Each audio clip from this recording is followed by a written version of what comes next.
That's what happens when you have front seat. Hi, sweetie. Save the best for last. Like being late at Camp Barnett. I know, I need to see that. Get him. Nothing like your Alex left. How you doing? You look good. I'm good. Well, we can start now. Yeah. Okay, I think everybody's here. I guess I should tell you why, how this got started. And that was something that she said right after Billy's funeral. She said that you, Helen, came up and Don't ask questions, listen. Helen had come up to Barbara Ann and asked her a question about what was going on in Emmitsburg. And I've had some people that have come up to me and asked me some questions, and I've told little bits and pieces of the story over the years, but I haven't really ever sat down and told the whole story, except to 4 different priests that I'm pretty close to, and so being as Probably ought to start with exactly what was going on in Emmitsburg. well, I will. Okay. I will. Okay, but that's why this got started, because I started thinking, all this stuff has happened and all this stuff that I've been through, and Mom too, because she was there, and you, Yeah, okay, and Susan. No, it's not just me. Scott, yeah. It ends up, okay, I felt like after she said that you had asked, I started to feel like, I'm being kind of stingy here. And I should tell everybody in the family the whole story, because of what's happened, I felt like it's my duty to do it. So Thank you for doing it. all right. So now I'll start at the very beginning and I'll go up to now. And the very beginning, and if I were to go all the way up to now, 5 months from now, we'd still be sitting here and I wouldn't be finished telling you. So I'll tell you how it began and what happened, what led up to it, where I ended up, ultimately to being right here. So this is how it started. In the early summer of 1992, and I wish I knew the exact date of it, but I don't. I could maybe possibly try to sit down with a calendar, and I could probably pin it down to within a few weeks. But as it is right now, the exact date of when this all started, I don't know. But it was early summer 1992, and it was a very hot day. And as most of you know, I've done all my life a lot of metal detecting for Civil War relics. And I have found more stuff than 99% of the people that have ever metal detected for Civil War relics have ever found. It's been like a super successful thing for me. And it wasn't my job, but a lot of times I was making more money metal detecting for Civil War relics than I was at my job. And so it got to the point with my metal detecting that, life was just a never-ending cease for finding that next camp, finding that next little skirmish site, but mostly camps. Well, this one particular day in early summer of 92, I had just recently found a little North Carolina camp not far from our house, and I was going to go metal detect. And I'm pretty sure it was a Sunday morning. And it was hot. It was real hot. And in those days, let me tell you, I hadn't been to Mass in 15 years. Okay? I always believed in God, but I had drifted away from the church, and you know, I just wasn't going. Okay, so this Sunday morning, I was gonna go metal detecting, and the phone rang. Not a cell phone, phone that's on the wall. And it's my friend David Fisher. You know David. And he said, "Hey," he said, "I'm going to ride up to Double Toll Gate, look around the flea market." Double Toll Gate's a little crossroads town between Front Royal, Virginia, and Winchester. And he said, "I'm going to go on up there and look around." He says, "Why don't you go with me?" I said, "Nah." I said, "I found a new little North Carolina camp, and I'm going to go metal detecting over there today, and it's not far from the house." And he said, "Are you kidding me? As hot as it is today, you're going out in that heat, and you're going to go metal detecting today?" He said, "I think you're nuts." I said, "Well, I'm nuts." And he said, "All right, well, I'll see you later." And I grabbed my metal detector that was sitting on the floor, and I opened the side door to go throw my detector in the truck. And when I opened the door, the heat just came rushing in the house, hit me in the face like a blast furnace. And I said to myself, he's right. It is too hot. So I set the detector down, I walked over to the phone, and I called David back. And the phone rang and rang and rang. I said, he's already left. And I was already, and I'll tell you this part just to show you how close it came. Because if he hadn't answered that phone, we wouldn't be sitting here talking today. Okay? That phone rang and rang, and I was already hanging the phone up. My arm was halfway to the wall when I heard him pick up. He said, "Hello?" I said, "Hey," I said, "I changed my mind." I said, "You're right. It is too hot." And he said, "Man," he said, "you just caught me in the nick of time." He says, "I was already out in the garage when I heard the phone ring." He says, "Well, hurry your butt up and get on up here."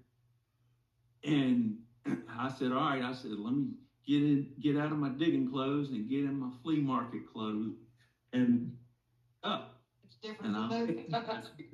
And I'll be up." Okay. So I changed clothes.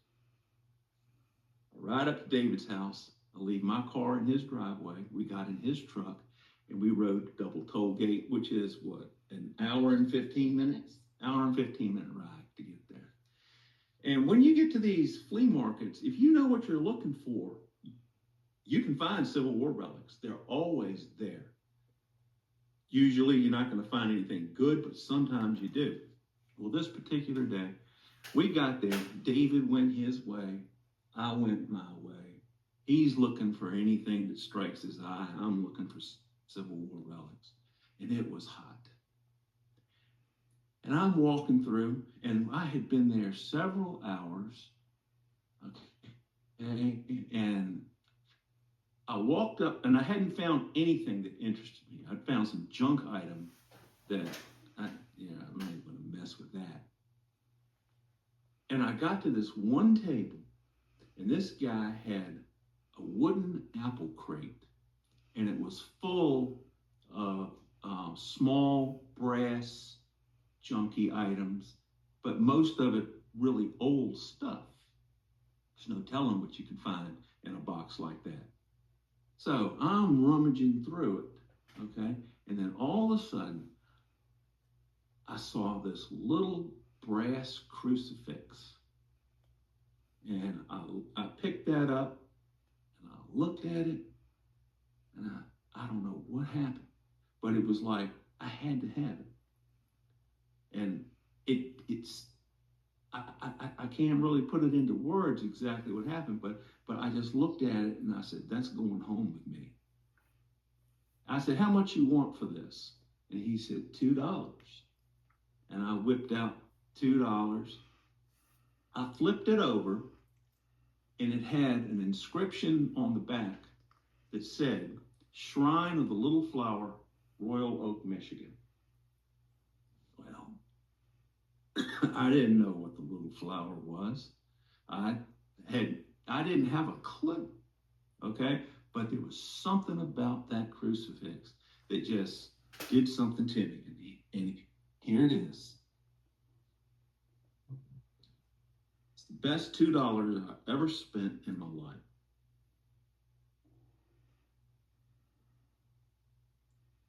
But it's that one right there. Okay, so I bought it, looked at it again, and I stuck it back down in my pocket. About an hour later, here comes David. You about ready?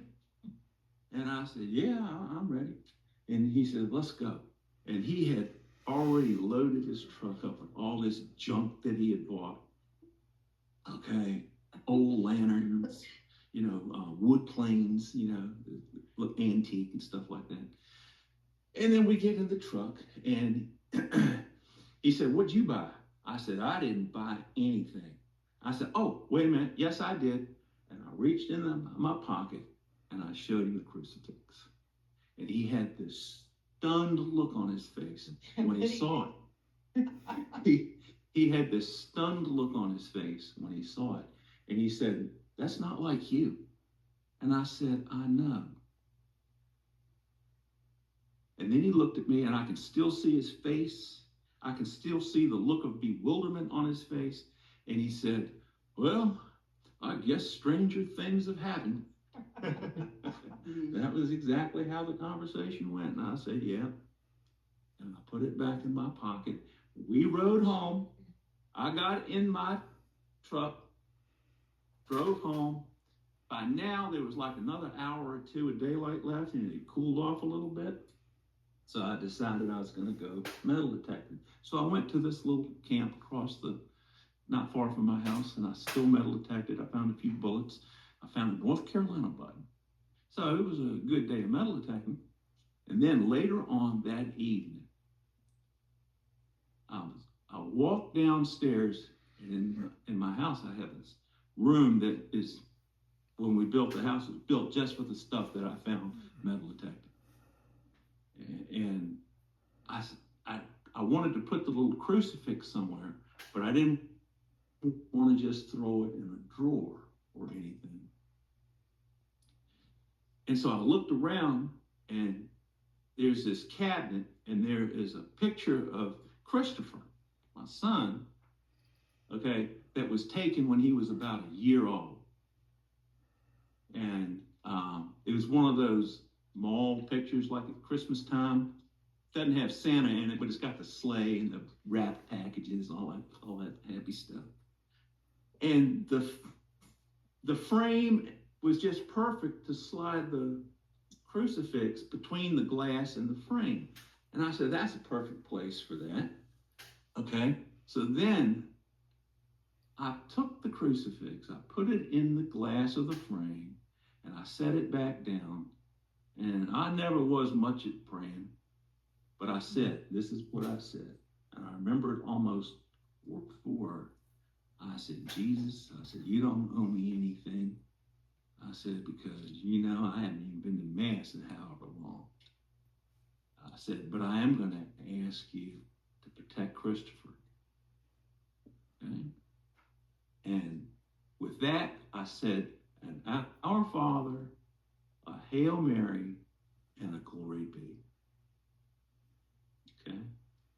And there it sat, okay, on that picture. Okay? So now, let's fast forward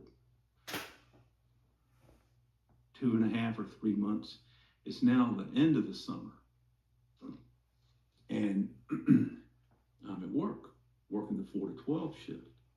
It's August the 17th, 1992. I know this date. August the 17th, 1992.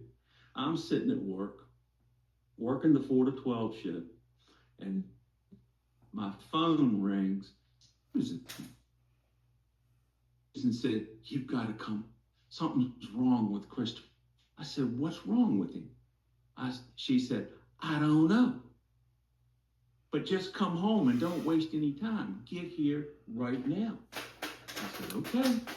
Okay, so I hung the phone up and I drove home. And when I got home, the two of them, Susan and Christopher, were sitting on the front step of the house. And Christopher, he's now 18 months old. 18 months old, okay? And he's covered in bruises, okay? He had the living crap beat out of him by the babysitter. And marks on his neck. Where she Okay. was choked in. The bruises hadn't even finished bruising. They were still developing. They were still developing as you stood there and looked at him. Okay, and I said to Susan, I said, what in the hell has happened to him? And she's crying and she said, I don't know.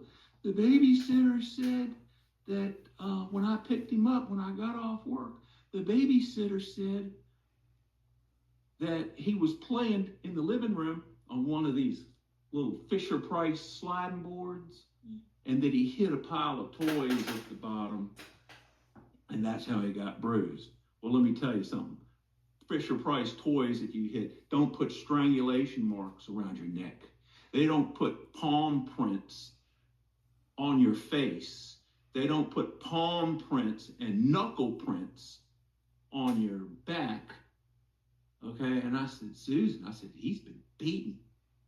She goes, no, don't say that. I said, well, I am telling you, and we got to take him. Oh, and he had this bad bruise right on the crown of his nose. And the tips of his ears were bruised. And his ears were like blood red.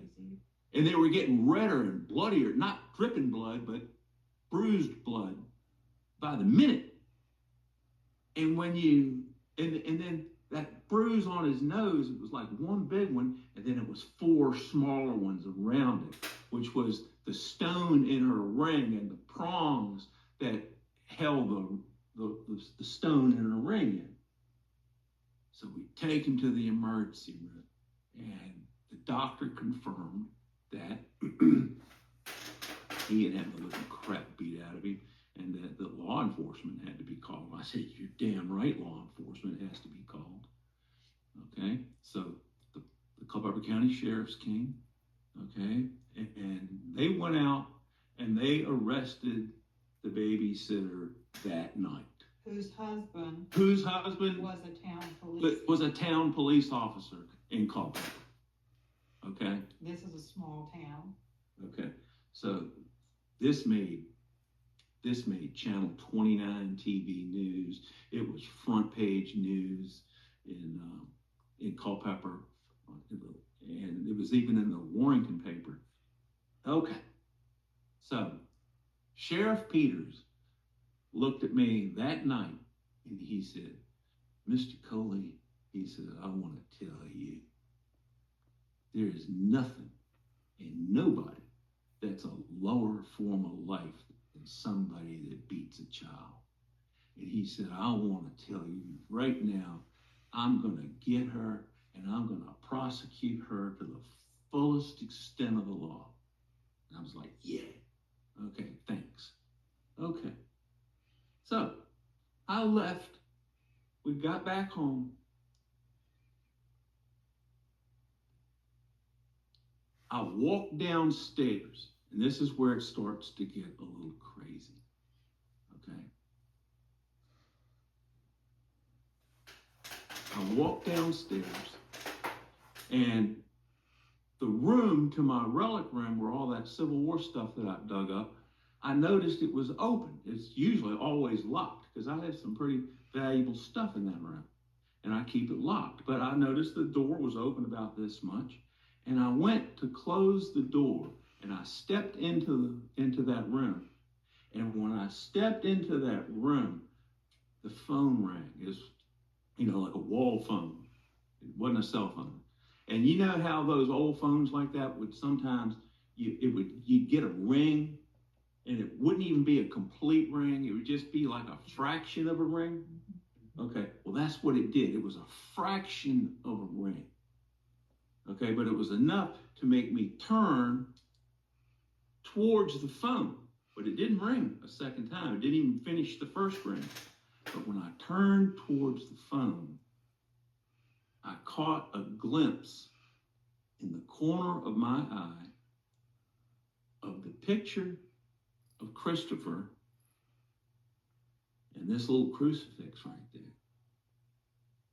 And now, don't get me wrong when I say this part, because I even hate repeating this part. I don't even like thinking about it. Okay?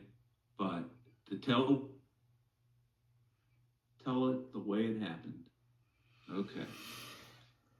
I can't even begin to describe to you the frame of mind that I was in that night. I learned that night how somebody can, turn around and something like this, and want to kill somebody.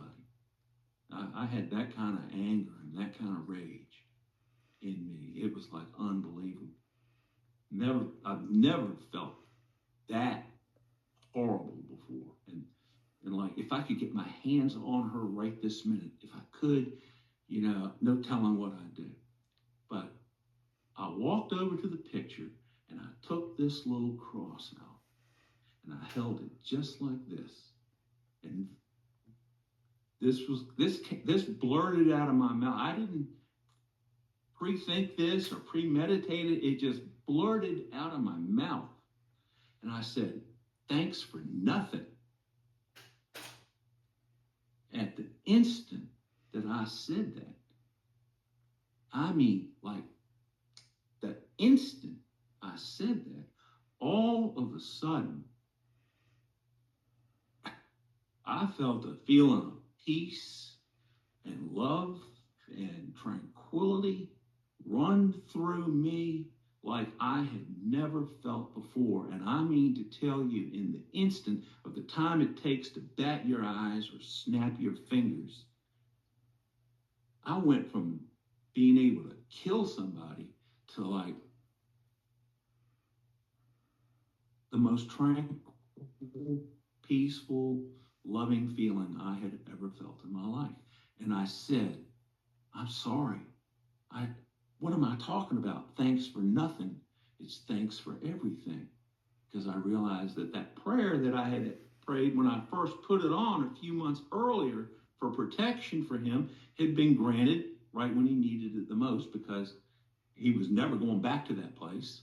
He was never going to be in that type of an environment again. And I'm like, not thank you. No, I don't mean thanks for nothing. I mean, thank you for everything. Thank you, thank you, thank you, thank you, thank you. Okay? And I put this back in the frame. Okay? And then over the course of the next 10 months, we're going through court trials and this, that, and the other. And she was convicted, appealed, and reconvicted. And accused her husband. And then accused her husband of doing Doing it. Okay. All right. That was the start of me deciding I'm going back to church. And I did. And I started taking Christopher with me. But then, as soon as I did that, Susan, who at that time was a Southern Baptist, she and her mom said, "No, we'll take him to the Baptist church." Okay. Which Okay. is fine. Okay. So I'm taking him 1 week to the Catholic church.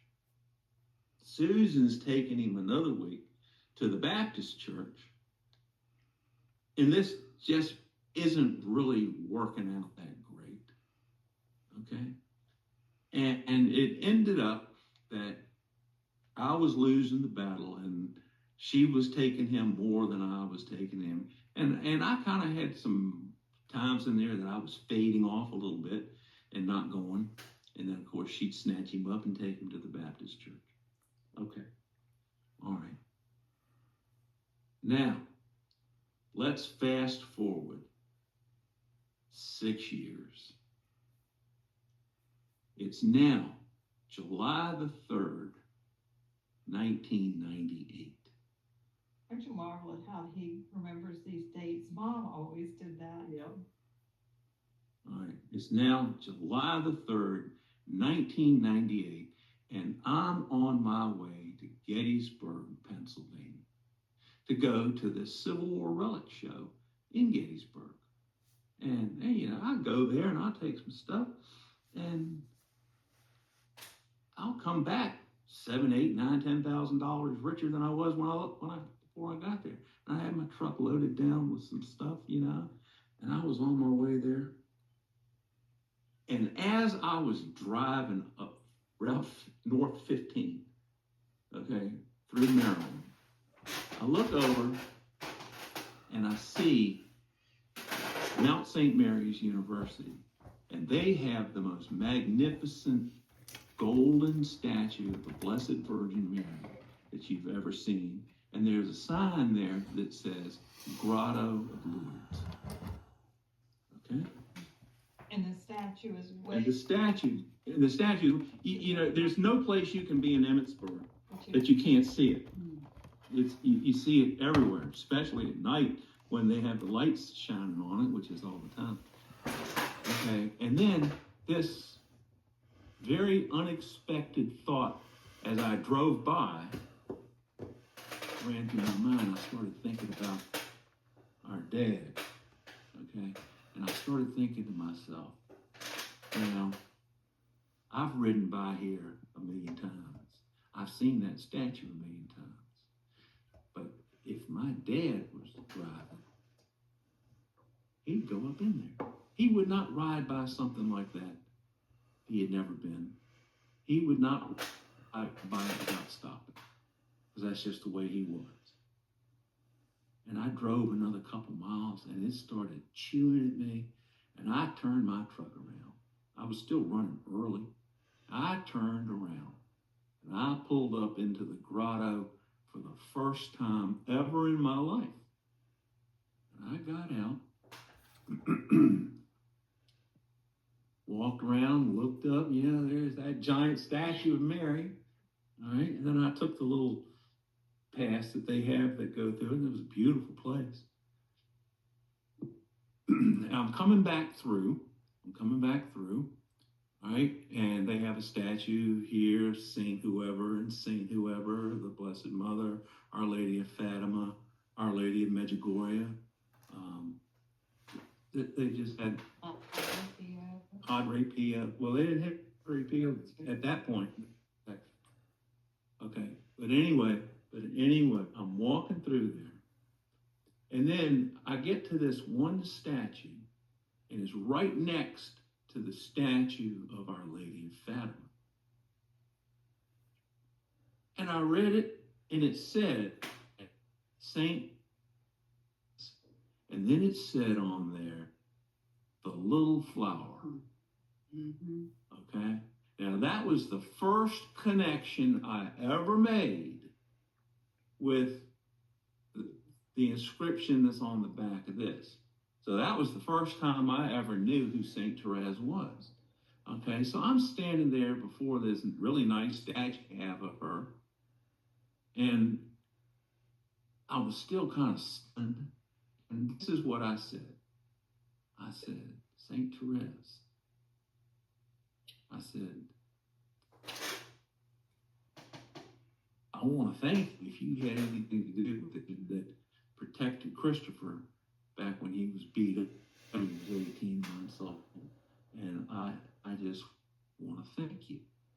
I said, I have your little, from the shrine of the little Royal Oak, Michigan. And I just went through in my mind how I had placed it there back before he got beat up and the beat up. All right. Getting, for some reason, an uneasy feeling. I left. I went to the next statue. It was Our Lady of Fatima. The two are almost, you know, they're within 20 feet of each other.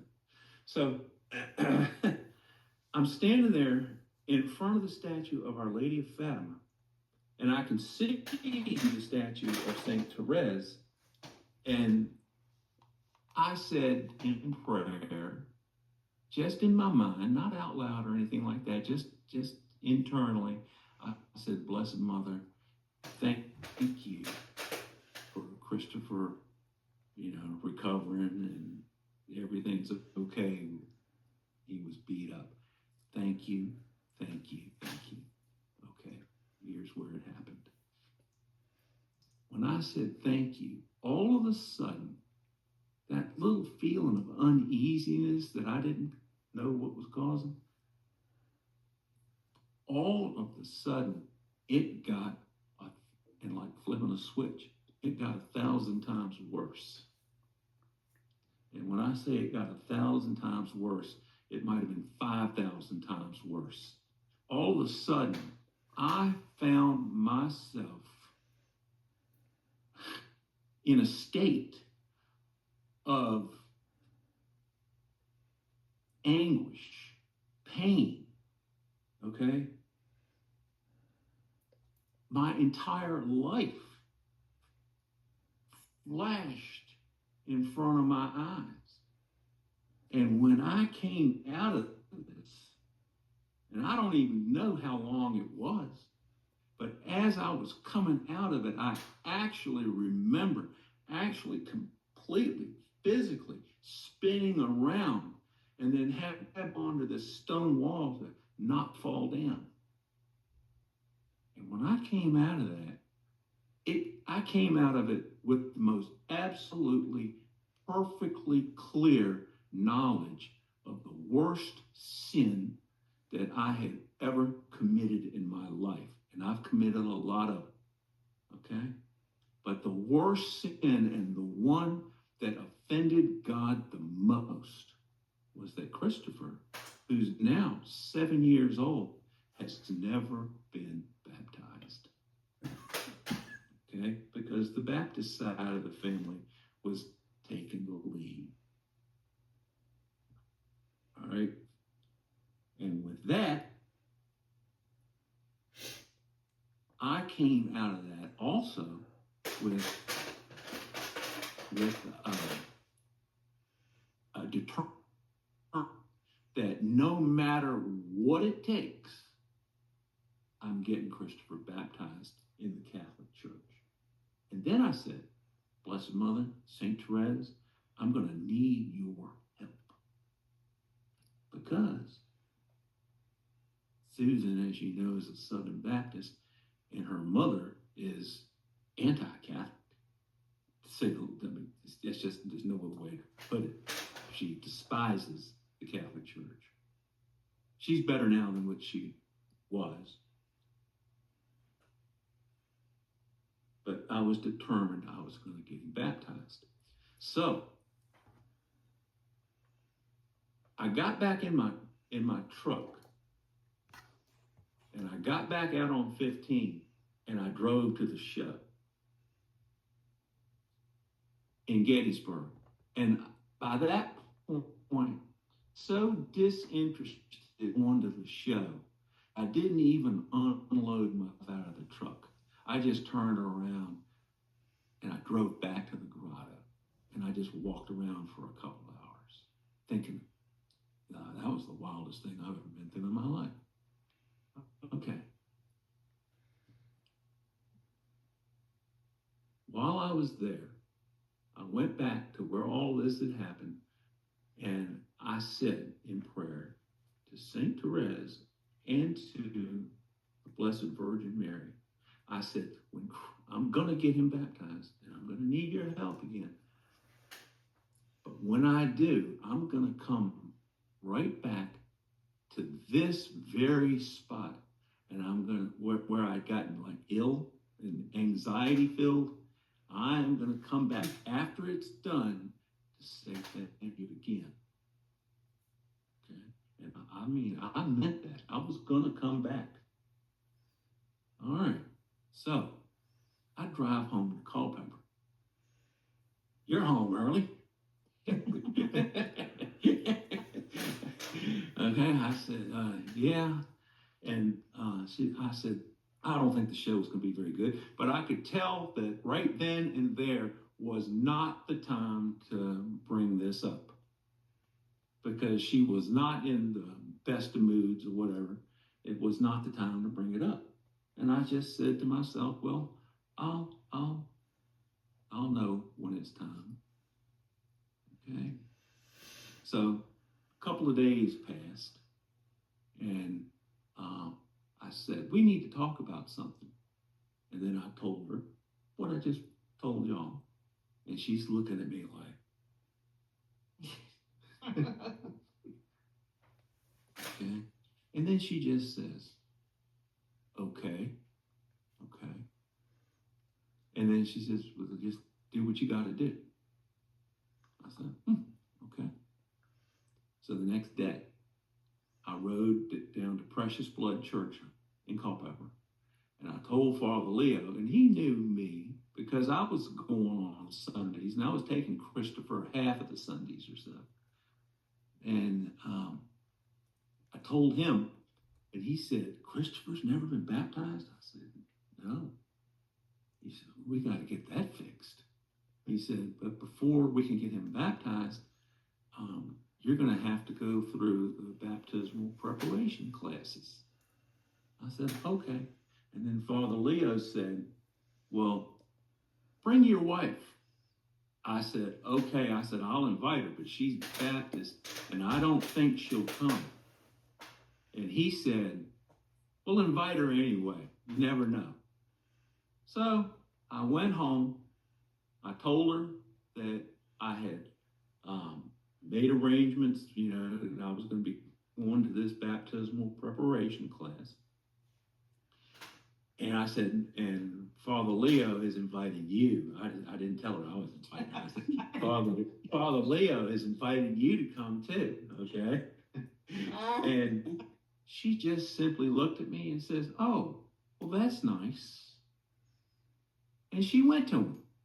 I was stunned. I was like surprised. And I'm thinking to myself, thank you. You're making this kind of easy. Okay. So Susan and I both went through the baptismal preparation class. You have to hear all this part, or you're not going to understand the part that's to come. So we went through the baptismal preparation classes. They were like, I don't know, 4 or 5 weeks, something like that, every Tuesday night. We went to those, finished, and after we finished them, Father Leo walked up to us, and Susan had gone to Mass this particular day. This was like one of the first Masses and Father leaped up and said, you finished your baptismal preparation classes. Good. There's the way. When do you want to have Christopher baptized? And he went in there to his office, got his little calendar book out, okay? And he says, I can't do it this weekend. I can't do it here. He said, how about October the 3rd? Perfect, okay? That's fine, okay? October the 3rd. We now have a date in stone that Christopher's going to get baptized. Okay. So,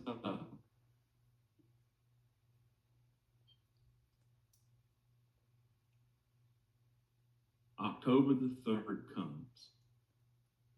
Christopher is baptized. Everything went just fine. Because that day, that October the 3rd, was St. Teresa's original feast day. And I was like, whoa, how could you time that out? Okay, wow, I had no idea, but that's nice. All right, so then my cousin Dan and his mother on Elaine, on my dad's side, they came up for the baptism. And when they came to our house, they brought this little baptismal gift, which was like a coffee book type table. It was St. Teresa of Lisieux. Same idea. but that's what they get. Okay. So they spent the night that night and they stayed most of the next day. Then they left. And that was the first time that I'd had a chance to like, okay, it's all done.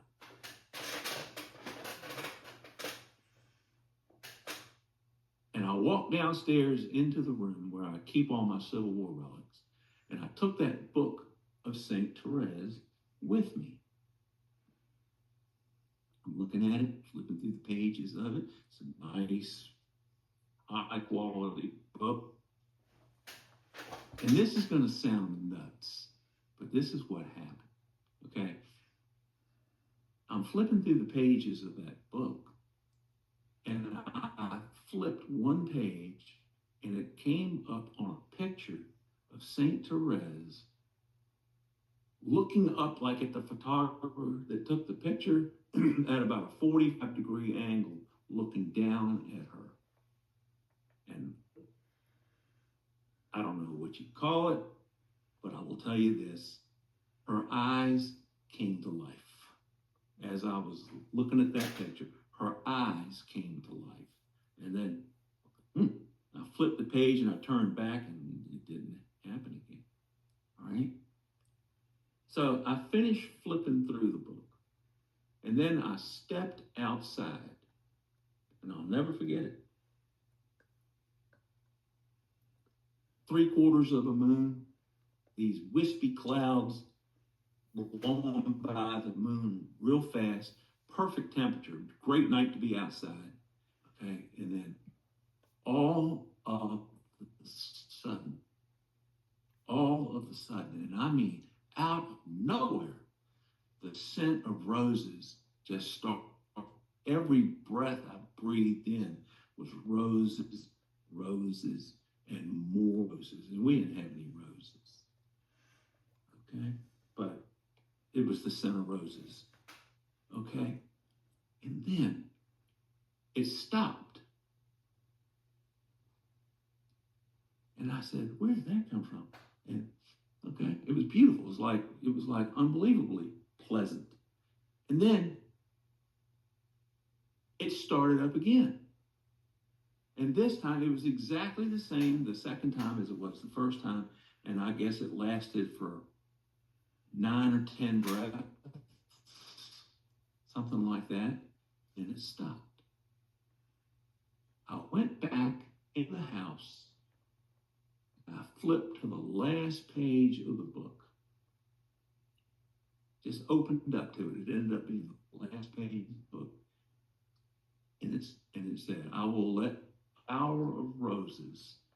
Okay, and then there was these descriptions of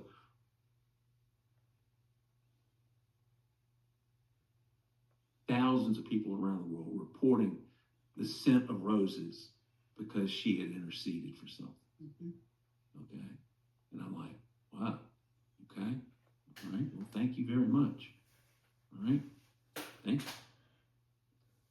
Okay. The next day is October the 5th, and this is one of the craziest days of my life. Susan had gone to work. I'm in the house alone. There's nobody else in the house. And I'm feeling kind of sad. And the reason I was feeling kind of sad was because I had enjoyed the preparation and everything that it took to get. I mean, I enjoyed doing that more than anything I think I've ever enjoyed doing in my life. It was like, man, that was great. And I remember feeling this feeling of sorrow. And I said to myself, I'm just thinking, and I said to myself, what will I do now? It's over. Like the baptism is done, it's over. And when I said that to myself, all of a sudden, this booming voice comes out of nowhere. it wasn't like I heard it through my ears. It's like I heard it through my soul. It was like from the inside coming instead of the outside. And it said exactly the opposite of what I was thinking. And this voice so clearly said, no, this is just the beginning. And it sent chills up me. It's like, where did that come from? And I looked around. I even looked around, even though I knew there was nobody in the house. I still had to look around to see where it came from. And of course, it didn't come from anywhere physically. But it happened, and it wasn't me.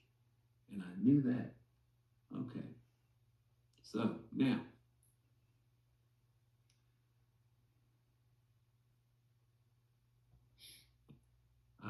I needed to go back to Emmitsburg to keep that promise. That I was in the very spot where I determined that the worst thing that I've ever done. I didn't determine it. It was knowledge infused into me. The worst thing I've ever done, and I knew I needed to go back to Emmitsburg to do that, but I didn't feel like I needed to just get up and run up there. I'll just go in the near future. Like when I get a call for one of these Civil War relic shops wanting more junk relics like bullets and buttons, junk buttons and stuff. I was getting calls all the time. I was supplying the relic shops in Gettysburg with all kinds of stuff. Bayonets. And we used to find bayonets by the dozens in the woods. All right. So I decided that I was going to wait until I got a call. I got a call from the horse soldier in Gettysburg, Pennsylvania, and I was working a rotating shift work at Swift. I was this crazy rotating shift, but it was good, and it gave me a lot of time to metal attack. It gave me a lot of time to do anything I wanted to do, okay? And I had a lot of free time with the job I had. So I get a call from the horse soldier. They wanted to know if I could give them 5,000 bullets. I said, yeah, I'll give you 10,000 if you want. They said, no, 5 is enough. I can do that.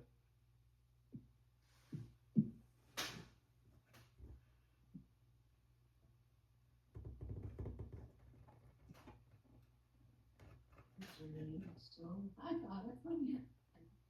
Yes.